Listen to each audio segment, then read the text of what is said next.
வணக்கம் நேர்களே, இது ஷர்மிளா டாக்கீஸ். நான் உங்கள் டாக்டர் ஷர்மிளா. நேத்து கோர்ட்ல நீதிபதி தாவேகா தரப்பில் கட்சியையும் தலைவரையும் கடுமையாக விமர்சனம் பண்ணியிருக்கிறாரு. என்ன கட்சி நடத்துறீங்க? கட்சியுடைய தலைவருக்கு தலைமை பண்பு இருக்கா இல்லையா? ஒரு பிரச்சனைன்னு வந்துட்டா இப்படி எல்லாரும் அங்க பிரச்சனைக்கு உண்டான மக்களை அம்போன்னு விட்டுட்டு இப்படி தலைமறைவானா என்ன அர்த்தம்? கொஞ்சமாவது அடிப்படை ரெஸ்பான்சிபிலிட்டிஸ் உங்களுக்கு இருக்கா அப்படிங்கிற கேள்வியை நீதிபதி செந்தில்குமார் கேட்டிருக்கிறாரு. இது தாவேகா தொண்டர்களை கடுமையாக எரிச்சல் அடைய வச்சிருக்கு அப்படிங்கறது நமக்கு நல்லாவே தெரியுது. சோசியல் மீடியா பதிவுகள் மூலமா ஜட்ஜ ரொம்ப அசிங்கமா வக்கரமான வார்த்தைகளை பயன்படுத்தி ரொம்ப தரக்குறைவா விமர்சனம் பண்ணிட்டு இருக்கிறாங்க. இன்ஃபேக்ட் இது எந்த அளவுக்கு போயிடுச்சுன்னா, தாவேகா ஹெட் குவார்டர்ஸ்ல இருந்து அவங்களோட அபிஷியல் வெப்சைட்ல ஐயோ நீதிபதியை தயவு செஞ்சு விமர்சனம் பண்ணி பதிவுகள் எல்லாம் போடாதீங்கடா, இது கண்டெம்ட் ஆஃப் கோர்ட்டா மாறிடும், நமக்கு மேலும் பிரச்சனைகளை தான் இழுத்து விட்டுரும் அப்படிங்கிற விஷயத்த தெளிவா ஒரு வார்னிங் மாதிரி கொடுத்திருக்கிறாங்க. இந்த சூழ்நிலையில தான் சமூக வலைதளங்களை வைரல் ஆகக்கூடிய 3 முக்கியமான வீடியோஸை உங்களுக்கு நான் போட்டு காட்டணும்னு நினைக்கிறேன். தலைமை பண்பு அப்படின்னா என்ன? ஒரு தலைவருக்கு 2 விஷயங்கள் நல்லா தெரிஞ்சுக்கணும். அதாவது நிதானமாக இருக்கக்கூடிய நேரங்கள்ல தொண்டர்களை எப்படி தன்னுடைய பேச்சால் தன்னுடைய அறிவுரையால் வழி நடத்தணும் அப்படிங்கிறது ஒண்ணு. 2வது, பிரச்சனை இருக்கக்கூடிய நேரங்கள்ல எந்த அளவுக்கு நிதானமா அதை ஹேண்டில் பண்ணணும் அப்படிங்கிறது 2. இந்த 2த்தையும் உணர்த்தக்கூடிய வீடியோஸ் தான் இந்த 3 வீடியோஸ். 3மே முக்கியமான தலைவர்களை பற்றி. ஒன்று வைகோ, இன்னொன்று மாண்புமிகு முதலமைச்சர் திரு மு.க. ஸ்டாலின், 3வது எழுச்சி தமிழர் டாக்டர் தொல் திருமாவளவன். இதுல 2 பேர் திராவிட பட்டறையிலிருந்தே வந்தவங்க, இன்னொருத்தர் திராவிட சிந்தனைகளால் ஈர்க்கப்பட்டு இன்னைக்கு களமாடி கொண்டிருப்பவர். முதல் வீடியோல வைகோ அவர்கள் ஒரு கிரைசிஸ் சிச்சுவேஷனை எப்படி அதிரடியா களத்துல இறங்கி அவர் ஹேண்டில் பண்றாரு அப்படிங்கறத அவரே விளக்கமா சொல்றாரு. நான் ஏன் அப்படி நடந்துகிட்டேன், மீடியா அதை எப்படி பார்க்கும், ஆனா உண்மையிலேயே என்னுடைய நோக்கம் என்ன அப்படிங்கறத ரொம்ப தெளிவா, இது போன்ற ஸ்டாம்பீட்ஸை பத்தி பல வருடங்கள் முன்னால அவர் பேசின ஒரு வீடியோங்க. ஆனா இன்னைக்கு இருக்கக்கூடிய சிச்சுவேஷனுக்கு எவ்வளவு ஆப்டா பொருந்தது அப்படிங்கறத அந்த வீடியோ பார்த்தா உங்களுக்கு புரியும். முதல்ல அந்த வீடியோ பாருங்க. வேற யாரு மேல ஏறக்கூடாது, அற வாங்குவேன் அனுபவம் இருக்குல்ல. நான் ஏன் கட்டுப்பாடா நடந்துகிட்டேன் தெரியுமா தம்பி? நீங்க ஒருவர் கீழே விழுந்தாலும் 10-15 பேர் உயிர் போயிடும். பல இடங்கள்ல பத்திரிகைகள் படிக்கிற ஸ்டாம்பீடுல கோயில்ல அங்க எங்க 20 பேர் 30 பேர் இறந்துட்டாங்கன்னு. 50,000 பேர் வர இடத்துல ஒரு பையன் கீழே விழுந்தாலும் அடுத்தடுத்து மேல விடும்போது 10-20 பேர் உயிர் போயிடும். இவங்க எல்லாம் சொல்லி பார்த்தாங்க, கேட்கல. அதனாலதான் போய் 10-15 பேருக்கு அற கொடுத்த உடனே எல்லாம் ஓடி பிளாட்ஃபார்ம் நின்னாங்க. இல்லன்னா உங்க உயிருக்கு ஆபத்து ஏற்பட்டிருக்கும். பத்திரிகையாளர்களுக்கு சொல்றேன், வைகோ புறப்படும் போது பல பேர் அடித்தாருன்னு காலையில் செய்தி போடுவாங்க. மேல ரொம்ப பிரியமான 2-3 பேப்பர் இருக்கு. இந்த 50,000 பேர் ஓடுனதை போட மாட்டாங்க. வைகோ வந்தாரு, அங்க நின்னவங்களை எல்லாம் அடிச்சாரு. ஏன் அடிச்சாரு? இது ஏன் பிள்ளைங்க, ஏன் பிள்ளைங்க, ஏன் பேர பிள்ளைங்க. அது கீழே விழுந்து அது காயம் வந்தா அவங்க அப்பா அம்மா எப்படி வருத்தப்படுவாங்களோ அதை விட 1000 மடங்கு நான் வருத்தப்படுவேன். இவங்க சொன்னா எப்படி கேட்பாங்க? நான் தான் இறங்கி போறேன், அடிச்சு தூக்கி வெளியே போட்டேன். 10 பேர் காரம் விழுந்த உடனே 200 பேர் பிளாட்பார்த்த ஒழுங்கா ஏறிட்டான். அதனால அடி உதவுற மாதிரி சில வேளையில அண்ணன் தம்பி உதவ மாட்டான்னு பட்டிக்காட்டுல பழமொழி சொல்லி வச்சிருக்கேன். நல்லதுக்கு தான் அடிக்கணும், சண்டை போட்டு கிடக்கூடாது. நல்ல வீடியோல எவ்வளவு கிளியரா எக்ஸ்பிளைன் பண்றது பாருங்க. ஒருத்தர் தப்பு பண்ணா கூட அது எத்தனை உயிர்களை ஆபத்தில் கொண்டு போய் தள்ளும் அப்படிங்கறத ரொம்ப தெளிவா அவங்களுக்கு புரியுற வகையில எடுத்து சொல்லி அவங்க வழி நடத்துறாரு. வைகோ அதிரடியா களத்துல இறங்கி எப்படி செயல்படுறாருன்னா, இன்னொரு பக்கம் முதலமைச்சர் மு.க. ஸ்டாலினோட ஒரு பழைய வீடியோ ரொம்ப நிதானமா எந்தவித ஆர்ப்பாட்டமும் இல்லாம ரொம்ப அழகாக ஒரு கிரைசிஸ் சிச்சுவேஷனை ஹேண்டில் பண்றாரு. கூட்டத்துல இருக்கக்கூடிய ஒரு தொண்டர் மரத்து மேல ஏறி உட்கார்ந்து இருக்கிறார். அந்த தொண்டர் கீழே இறங்கி பாதுகாப்பான இடத்துக்கு போற வரைக்கும் தன்னுடைய பேச்சை தொடராமல் ரொம்ப நிதானமா அந்த தொண்டரை வழி நடத்தி அவர் மரத்திலிருந்து கீழே இறங்க சொல்றாரு. அவர் இறங்கி சேஃப்டிக்கு போயிட்டாருன்னு தெரிஞ்சதுக்கு அப்புறம் தான் தன்னுடைய பேச்சை தொடர்றாரு. அந்த வீடியோ பாருங்க. இந்த மரத்து மேல ஏறி நிக்கிற தோட தயவு செஞ்சு கொஞ்சம் இறங்கிடுங்க. அது ஆபத்தை விளைவிக்க கூடும். தயவு செஞ்சு கொஞ்சம் இறங்கிடுங்க. உங்க ஆர்வத்துக்கு நன்றி. திமுக எதையும் செய்ய தயாராக இருக்கிறான் என்பதுக்கு இது ஒரு அடையாளம். இருந்தாலும் தயவு செஞ்சு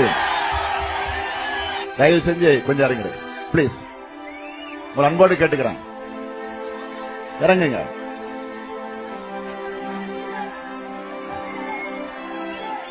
இறங்க அந்த கொடி பிடிச்சு மரத்தின் உச்சியில் நின்று கொண்டிருக்கக்கூடிய தோழருக்கு எல்லாரும் ஒரு வாழ்த்துக்களை சொல்லுங்க. இறங்கிடும். நன்றி தோழர், இறங்கிடுங்க. தயவு செஞ்சு இறங்கிடும். நீங்க இறங்கினதான் நான் பேச முடியும்.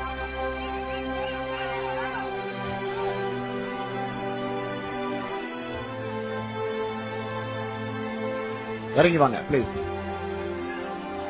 மெதுவா மெதுவா இறங்கி வாங்க. மூன்றாவது எழுச்சி தமிழர் டாக்டர் திருமாவளவன் ரொம்ப அழகா நறுக்கு தெரிச்சா மாதிரி ஒரு வார்த்தையை சொல்லியிருக்கிறாரு. வன்முறையை தூண்டுறதுக்கு ஒரு ரவுடி போதும், ஆனா வன்முறையை கட்டுப்படுத்த ஒரு தலைவனால தான் முடியும் அப்படிங்கறத எவ்வளவு தெளிவா அங்க இருக்கக்கூடிய இளைஞர்களுக்கு சொல்லி கொடுக்குறாரு. ஒரு தலைவர் நினைச்சா வன்முறையை ரொம்ப ஈஸியா அப்படி நிமிஷத்துல தூண்டி விட்டுற முடியும். ஆனா அப்படிப்பட்ட வன்முறைக்கு தன்னுடைய தொண்டர்கள் போகக்கூடாது, அவங்க ஆரோக்கியமான வழியில போகணும் அப்படின்னு நினைக்கக்கூடிய ஒரு தலைவர் தான் முடிஞ்ச அளவுக்கு அந்த வன்முறையால் ஏற்படக்கூடிய சாதக பாதங்களை அடுத்த தலைமுறைக்கு புரிய வச்சு அவங்களை வழி நடத்துவார். அப்படிப்பட்ட வீடியோ தான் இந்த வீடியோ, பாருங்க. வன்முறையை தூண்டுவதற்கு ஒரு ரவுடி போதும், ஆனால் வன்முறையை கட்டுப்படுத்துவதற்குத்தான் ஒரு தலைவன் தேவை. ஏறத்தாழ 45 லட்சம் பேர் கொண்ட ஒரு பேரியக்க விடுதலை சிறுத்தைகள் கட்சி ராமதாஸை போல வன்முறையை தூண்ட வேண்டும் என்று திருமாவளவன் நினைத்தால் தமிழ்நாட்டில் யாரும் இறங்க முடியாது. அமைதியாக உங்களுக்கு இருப்பதை போல எங்களுக்கு பெரிய சொத்து பத்தெல்லாம் கிடையாது. நாங்கள் அன்றாடம் காட்சிகள். எங்களுக்கு வெளியே இருப்பது ஒன்றுதான், சிறையிலே இருப்பது ஒன்றுதான். நாங்கள் வாழ்வதும் ஒன்றுதான், சாவதும் ஒன்றுதான். 3 வீடியோவும் பாத்துட்டீங்கல்ல, இப்ப நீங்க சொல்லுங்க, அந்த நீதிபதி வைத்த விமர்சனம் நியாயமான விமர்சனமா இல்லையா? தொடர்ந்து தன்னுடைய கூட்டத்துல எல்லாம் கூட்ட நெரிசல் ஏற்படுது, தன்னுடைய தொண்டர்கள் எந்தவித ரூல்ஸையும் மதிக்காம மரத்துல ஏறுறாங்க, எலக்ட்ரிக் கம்பத்துல ஏறாங்க, உயிருக்கு ஆபத்தான விஷயங்கள்ல ஈடுபடுறாங்க அப்படிங்கிறது தெரிந்தும் விஜய் அவங்கள வழி நடத்த தவறிட்டாரு. இரண்டாவது விஷயம், ஒரு கிரைசிஸ்னு வந்தப்போ தாவேகாவில் இருக்கக்கூடிய முக்கியமான தலைகள் யாருமே காணோம். விஜய் எந்த பதிலும் பேசாம அவசர அவசரமா சென்னைக்கு ஓடி போய் பையனூர் பங்களாக்குள்ள புகுந்துட்டாரு. ஒரு வீடியோ போடுறதுக்கு அவருக்கு 3 நாள் ஆகுது. சரி, அடுத்த கட்ட தலைவர்கள்லாம் எங்கன்னு பாத்தீங்கன்னா, ஆதவர்ஜுனா டெல்லிக்கு ஓடி போயிட்டாரு, புஷி ஆனந்தும் நிர்மல்குமாரும் எங்கேயோ தலைமறைவாட்டாங்க. இன்னைக்கு சுப்ரீம் கோர்ட்ல முன்ஜாமீனுக்கு அவங்க வழக்கு போடுறாங்க. ராஜ்மோகன் ஆகட்டும், அருண்ராஜாக இருக்கட்டும், யாருமே களத்துல இல்லையே. ஒரு பிரச்சனைன்னு வந்தா நமக்கு என்னன்னு தெரிச்சு ஓடுறாங்க. இன்னைக்கு முன்ஜாமீன் கேட்ட வழக்குல கூட புஷி ஆனந்த் தரப்புல என்ன தெரியுமா சொல்லியிருக்கிறாங்க? இந்த கூட்டத்தையே நாங்க ஏற்பாடு பண்ணல, அங்க லோக்கல்ல இருக்கக்கூடிய மாவட்ட செயலாளர் தான் ஏற்பாடு பண்ணாரு, எங்களுக்கும் அதுக்கும் சம்பந்தம் இல்ல, அவரை தான் ஏற்கனவே கைது பண்ணிட்டீங்களேன்னு ஒட்டுமொத்த பழியும் தூக்கி அவர் மேல போட்டுட்டு இவங்க எஸ்கேப் ஆக முயற்சி பண்றாங்க. இப்ப நாளைக்கு விஜய் மீது வழக்கு பதிவு பண்ணா விஜய் என்ன சொல்லுவாரு? எனக்கும் இதுக்கும் சம்பந்தம் இல்ல, எல்லாத்துக்கும் புஷி ஆனந்தும் நிர்மல்குமாரும் தான் காரணம்னு சொல்லிட்டு எஸ்கேப் ஆக முயற்சி பண்ணுவாங்களா? இதுதாங்க அவங்களுடைய உண்மையான குணம். இன்னைக்கு அந்த மாவட்ட செயலாளருடைய மனைவியோட வீடியோ இன்னைக்கு வைரல் ஆயிட்டு இருக்கு. என் புருஷனை என்னால பார்க்க கூட முடியல, எங்களுக்கு லீகல் ஹெல்ப் கொடுக்க யாருமே எங்களுக்கு துணை நிக்கல அப்படின்னு அழுது புலம்புறாங்க. விஜய் என்ன சொன்னாரு? என் தொண்டர்களுடைய பாதுகாப்பு தான் என்னுடைய பிரைமரி ரெஸ்பான்சிபிலிட்டி அப்படின்னு சொன்னார்ல. இன்னைக்கு அந்த கைது செய்யப்பட்ட மாவட்ட செயலாளரோட மனைவி இவ்வளவு அழுது புலம்புறாங்களே, அவங்களுக்கு ஏதாவது ஒரு நிதி உதவியோ இல்ல ஒரு லீகல் ஹெல்ப்போ தாவேகா தரப்புல இருந்து செய்யப்பட்டதா? இறந்தவங்க குடும்பத்துக்கு 20 லட்சம் ரூபாய் கொடுக்கறோம்னு சொன்னீங்க. இறந்து போய் 1 வாரத்துக்கு மேல ஆச்சு சார். நீங்க போக வேண்டாம், நேரடியாக நீங்க போலனாலும் பரவாயில்ல, உங்க கட்சியை சேர்ந்தவங்களை போக சொல்லி அவங்களுக்கு ஆறுதல் சொல்லி அவங்களை தேத்தி அவங்களுக்கு அந்த பணத்தை கொடுத்துருக்கலாம் இல்லையா? அந்த பணத்தினால அவங்க கோட்டை கட்ட போறது இல்லை. ஆனா எல்லாரும் விளிம்பு நிலையில் உள்ள மக்கள், அந்த பணம் அவங்களுக்கு ஏதோ ஒரு விதத்துல ஆறுதல் ஆவது இருக்கும். திமுக செஞ்சதுங்க, அரசாங்கம் செஞ்சுச்சு. அனௌன்ஸ் பண்ண 2வது நாள் கொண்டு போய் கொடுக்குறாங்க. கடைசியா இன்னொரு வீடியோவும் போட சொல்றேன். ஹிந்துவுடைய முன்னாள் எடிட்டர் என் ராம், ஒரு மூத்த பத்திரிகையாளர், அன்று இரவு இந்த சம்பவம் நடந்தோடனே அவர் முதலமைச்சர் கூட தான் இருந்திருக்கிறார். முதலமைச்சர் எப்படி செயல்பட்டார் அப்படிங்கறத அவர் சொல்றார், பாருங்க. நீதி அரசர்கள் சொன்னது முற்றிலும் உண்மை, 100% உண்மை.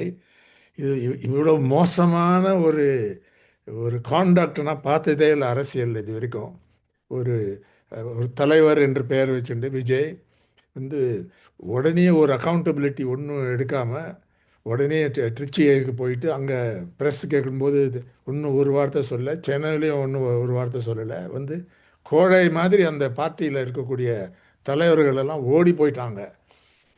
இது இது என்ன அரசியல்னு எனக்கு புரியல. 41 உயிர்கள் இழப்புக்கு பிறகு குழந்தைகள், பல பெண்கள் இறந்து போனதுக்கப்புறம் இவங்க செயல்னாலேயே ஒரு ப்ளேம் கேம் ஆடிட்டு இருக்காங்க சோஷியல் மீடியாவில். அதுதான் அவங்களுக்கு தெரிஞ்ச விஷயம். பொய் சொல்லி ஏதோ கன்ஸ்பிரசி அப்படின்லாம் சொல்லி ஹிண்ட் பண்ணி பேசுகிறாரு. அந்த விஜயோட அந்த இதை பார்த்தேன், வீடியோ அந்த அட்ரஸை பார்த்தேன். அவ்வளோ ஒரு மோசமான ஒரு இது பாடி லாங்குவேஜ் கூட பார்த்தா ஒரு ஒரு தெளிவில்லாத ஒரு பயத்திலிருந்து, ஒரு ஷெல் ஷாக்லேருந்து வந்து வேற ஒரு மோசமான சில கருத்துக்களை வெளியில் விடுறாரு. அன்றைக்கி நான் வந்து முதலமைச்சர் ரெசிடென்ஸில் நான் இருந்தேன் அந்த நியூஸ் வரும்போது. ஏன்னா ஒரு சின்ன ஒரு நிகழ்ச்சி நடந்தது. பன்னீர்செல்வத்துக்கு ஒரு பாராட்டு, இது ஸ்மால் கேதரிங், ஒரு 7-8 பேர் இருந்தோம், அவ்வளோதான். அப்போ தான் நியூஸ் வந்தது. உடனே அவர் வந்து எமர்ஜென்சி மீட்டிங் கோட்டைக்கு போயிட்டு இது பண்ணி, அன்றைக்கி நைட்டே போகிறது யாருமே எதிர்பார்த்துருக்க முடியாது. அந்த இதில் போயிட்டு அடுத்த இது எல்லாரையும் அங்கே இது பண்ணி, அங்கே இருக்கக்கூடிய அமைச்சர்கள், வேறு பார்ட்டி லீடர்ஸை வந்து ஃபுல்லாக மொபிலைஸ் பண்ணது பெரிய விஷயம். இதுக்கு மேலே யாராலும் செஞ்சுருக்க முடியும்.